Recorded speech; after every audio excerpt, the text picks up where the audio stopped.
Hi guys, welcome to another vlog. My name is Amit and today we are back with another video, and in this video we'll be talking about scope of CFA in 2024 और क्या ये relevant है क्योंकि CFA बहुत सालों से लोग कर रहे हैं. When I was back in Pune तब भी मैंने इसके बारे में पढ़ाई किया था, लेवल 1 दिया था. इसी तरह अभी भी बहुत सारे लोग पूछते रहते हैं कि क्या अभी भी जॉब्स हैं CFA लेवल 1 के और क्या स्कोप है यूके में CFA लेवल 1 का.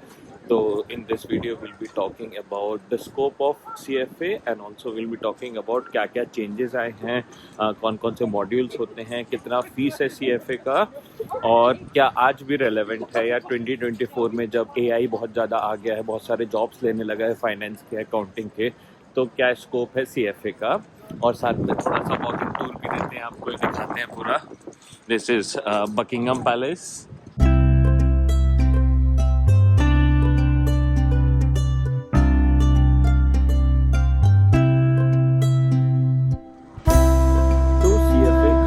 फुल फॉर्म होता है चार्टर्ड फाइनेंशियल एनालिस्ट और ये एग्ज़ाम आप साल में 4 बार दे सकते हैं. पहले आई थिंक 2 बार था बट अभी you can give it every quarter. फरवरी में होता है और फिर हर 3-3 महीने में होता है. तो फरवरी में होगा, फिर मई में होगा, इसी तरह जून जुलाई अगस्त में होगा और फिर नवंबर में. तो जैसे और भी अकाउंटिंग एग्ज़ाम्स हैं, सीमा एक एग्ज़ाम है वो भी हर 4-4 महीने में होता है, ACCA भी हर 4 महीने में होता है. इसी तरह CFA भी लेवल 1 4 महीने में होता है, लेवल 2 आई थिंक साल में 3 बार होता है और लेवल 3 साल में 2 बार होता है. और अब नेक्स्ट बात करते हैं कितनी फ़ीस है CFA एग्ज़ाम्स की, हर एक लेवल की, और रजिस्ट्रेशन फ़ीस कितनी होती है. तो since CFA is a US exam, तो जो फीस है दे कोट इन डॉलर्स. तो देयर आर 2 रजिस्ट्रेशन. पहला होता है अर्ली रजिस्ट्रेशन. तो कोई भी आपको एग्ज़ाम देना होगा तो you have to register first and registration fees is $950 अगर आप अर्ली रजिस्ट्रेशन करते हैं. अगर नॉर्मल रजिस्ट्रेशन करते हैं तो आई थिंक इट्स $1250. तो तकरीबन 1 लाख रुपए फ़ीस रहेगी सिर्फ to become a member of CFA. उसके बाद आपको हर एग्ज़ाम्स की फ़ीस देनी पड़ेगी. तो ये जो रजिस्ट्रेशन फ़ी है that is a one time fee, सिर्फ एक ही बार देना है आपको, और एग्ज़ाम की हर एक एग्ज़ाम में देना होगा एंड दैट फ़ीस इज़ $250. तो अगर आप सारे एग्ज़ाम एक ही बार में निकाल लेते हो, लेवल 1, लेवल 2, लेवल 3, तो आपको $750 एग्ज़ाम फ़ी होगी और प्लस लगभग $1000 तो आपका $1700-1800 में हो जाएगा. तो अब नेक्स्ट बात करते हैं एग्ज़ाम के बारे में. एग्ज़ाम स्ट्रक्चर कैसा होता है.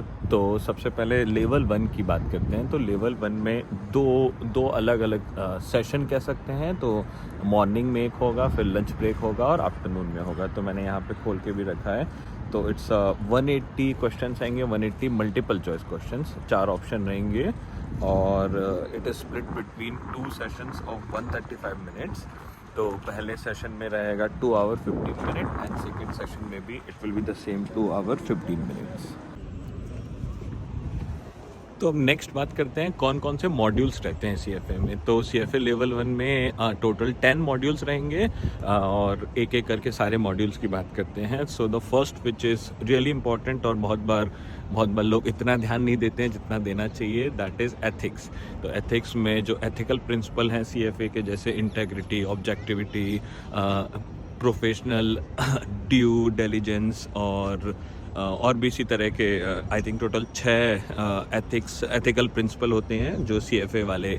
तो ये बहुत इंपॉर्टेंट, आप कैसे सिनेरियो में अप्लाई करेंगे. तो इस तरह के क्वेश्चंस आएंगे कि किसी ने ये ब्रीच किया तो वो कौन सा ब्रीच है, is it breach of independence और ऑब्जेक्टिविटी या इस तरह के रहेंगे. तो एक एक करके मैंने अपने फ़ोन में खोल के रखा है, जैसे एक एक करके. तो first is ethical and professional standards. इसका वेटेज बहुत होता है, अराउंड 15 to 20% वेटेज होता है. Second is quantitative methods. इसका वेटेज होता है 6 to 9% और इसमें थोड़े क्वांटिटेटिव फाइनेंस के मॉडल्स वगैरह के बारे में आपको पढ़ना पड़ेगा. उसके बाद थर्ड आता है इकोनॉमिक्स. तो इकोनॉमिक्स में you have to study both macro and micro economics. तो इसमें बहुत सारे मॉडल्स के बारे में आपको पढ़ना पड़ेगा. For example John Keynes is a famous economist. इसी तरह और भी ऑस्ट्रियन स्कूल ऑफ इकोनॉमी, उसके बारे में पढ़ना पड़ेगा, उन लोगों का क्या आउटलुक रहता है और ये सब. उसके बाद अगला आएगा फाइनेंशियल स्टेटमेंट एनालिसिस. तो इसमें क्या होगा कि you have to study about different different standards. For example, IFRS, US GAAP, IFRS 16, IFRS 17 अभी नया स्टैंडर्ड आया है, और भी बहुत सारे IAS के बारे में पढ़ना पड़ेगा. IAS is previous accounting standard.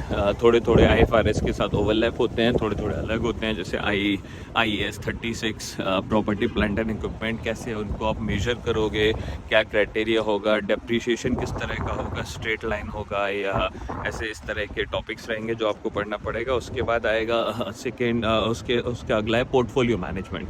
इसका वेटेज होगा 8 to 12%. ये भी बहुत इंपॉर्टेंट है. तो पोर्टफोलियो मैनेजमेंट में आपको यू हैव टू स्टडी कि आप फॉर एग्जांपल अगर आप फंड मैनेजर हो तो आप किस तरह से लोगों का, जो भी कंपनी के पास रिसोर्सेज हैं, जो भी पैसा है वो आप कहाँ कहाँ लगाओगे, तो किस तरह का पोर्टफोलियो मिक्स रहेगा. विल इट बी इक्विटी किस तरफ ज़्यादा हो गया, या बॉन्ड तरफ आप ज़्यादा लगाओगे, या रियल स्टेट में ज़्यादा इन्वेस्ट करोगे. तो दिस इज़ पोर्टफोलियो मैनेजमेंट. इसमें you have to study some models like CAPM, capital asset pricing model, और भी इस तरह के आपको बहुत सारे मॉडल्स पढ़ने पड़ेंगे. I think there is one theory by Henry Markowitz, it's called modern portfolio theory. उसके बाद अगला टॉपिक इक्विटी इन्वेस्टमेंट. उसका वेटेज रहेगा 10 to 14%. Then there is fix income, इसका weightage 11 to 14%. Then next topic is derivatives, और derivatives भी बहुत important topic है. इसमें you will learn about futures, forward, call option, put option, और बहुत सारे हाइब्रिड डेरिवेटिव्स के बारे में पढ़ोगे आप. देन बस आई थिंक इतने ही टॉपिक हैं. सॉरी, आई थिंक ये 10 टॉपिक हैं. और CFA लेवल 1 में mostly they want to know कि आप फाइनेंस, ओवरऑल फाइनेंस के बारे में कितना जानते हो, फाइनेंशियल इंस्ट्रूमेंट्स के बारे में कितना जानते हो, रिपोर्टिंग के बारे में कितना जानते हो. तो it is little generic, but इसका स्कोप काफ़ी है लेवल 1 का. बट लेवल 2 के बाद आपको जॉब लगनी चालू हो जाएगी. सिर्फ लेवल 1 से जॉब नहीं लगती है, but level 1 help you to get promoted in your current job. But level 2 अगर आपने निकाल लिया, लेवल 3 निकाल लिया, तो UK में, आयरलैंड में आपका बहुत स्कोप बढ़ जाएगा.